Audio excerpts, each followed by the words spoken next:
Hey, Steve Basic Architect. Yeah, we are back for the attack. The attack on SHEAR. In this case, that's what we're looking at there. So I got to go out to Southern California, visited with a friend that does a lot of building out on Coronado Island. So California, earthquakes. So SHEAR is a serious business there. And, you know, here in New England, we have to worry about earthquakes because they do exist up here, certainly not in the frequency or the magnitude that you might see in California. Although the potential is there, we just haven't quite seen it at that level.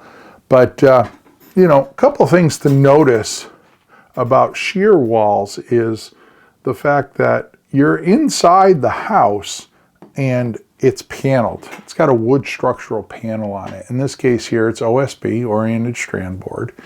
And notice it's nailed all the way across. You still have all of your wiring and typical business on the inside, but that wall is just a little thicker on that one side. And the other thing to notice is the hold down, right? The hold down there is such that this threaded rod goes into the slab there, and then it gets bolted, and then there's a whole series of nails that then attach this wall to that bracket, and then the bracket is held down, and that bracket has its counterpart over here. Also notice it has anchor bolts, but more importantly, those anchor bolts have a 3-inch square washer on it. And that's to keep when that panel wants to deform and that bottom plate wants to rip off of the concrete, you have a larger surface area in that 3-inch square washer to tear it through, as opposed to, say, something that was 3/4 of an inch or 1 inch. So those are basically the components that when the house wants to move in this direction and wants to excuse me, overturn that panel, the forces want to lift that up, but this basically holds it down, right? That's why they're called hold downs, hence the name, right? And then the anchor bolts, they anchor the system, also keep this from wanting to tear up. And likewise, when the earthquake shifts and this wants to overturn, then this one gets called into action with the various anchor bolts there. But that's basically the basics of an interior SHEAR panel. So if you're in earthquake country and you're walking around, and maybe, I mean, we've done them here in New England too, because we can't get enough forces or we don't have enough exterior wall, so we have to bring the SHEAR resistance to the inside of the house. So if you see that OSB or a wood panel on the inside, look for the hold downs, look for some larger anchor bolts. Chances are that SHEAR wall has been designed to be inside the house. One of the other interesting things that we saw out there, notice there's hold downs here and there. So in the outside, and you can see right here, it's called out HDU. That's a heavy duty hold down number 4. Those are Simpson strong tie typically, which is a company that manufactures all types of wood connectors, hold downs, plates, etc., etc.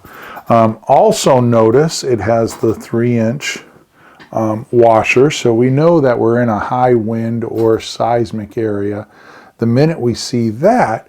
But the most interesting thing here is the fact that you have a 2x4 there, a 2x4 there, and a 2x4 there. Well, you can go around that one, and you can go around that one, and you can come around that one.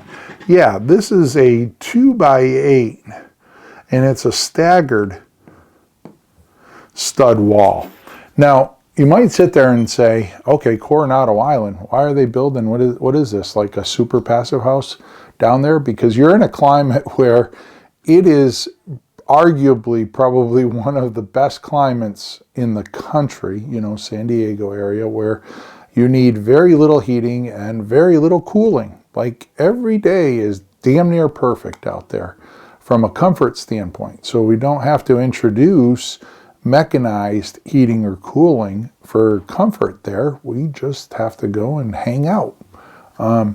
So why the staggered stud 2x8? Well, I said Coronado Island. So if you're familiar with Coronado Island, there are some military bases attached to it and or adjacent to it.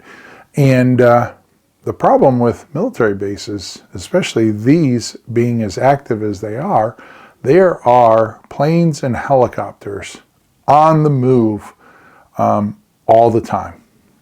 And so the 2x8 staggered stud wall here, this builder doesn't do them for energy efficiency. He does them for acoustic reasons, right? Because if I can break that, I break any of the noise, the conductive path of that noise through the wall, right? So it's very similar to, you know, resisting heat loss or heat energy movement, right? If I can break it, then I don't have a way to connect it from here to there. Well, the same with noise. If the noise is hitting that panel, but this doesn't touch that panel, and I have that break there, then I don't get that transfer of conducted noise. Now, I still have air transported noise to deal with, and we deal with that in a number of different ways. But as far as the conductive noise, we're getting rid of it. The last thing I wanted to point out is, notice I said we have hold downs there and there. Notice the hold downs are on structural members that are tied to the outside panel. You never see a hold down on the inside panel because this stud is not structurally connected to that panel. So you have to put those hold downs, and they have to be connected to something that's connected to that structural panel, because the whole thing is working as a system there. But anyways, a good friend out there, Shane, is doing a beautiful job, build some beautiful houses, very much in tune with what he's doing, and his details are impeccable. So it was certainly a treat to go out there. A little share with you. I'm Steve Basic Architect. Until next time, long live our buildings.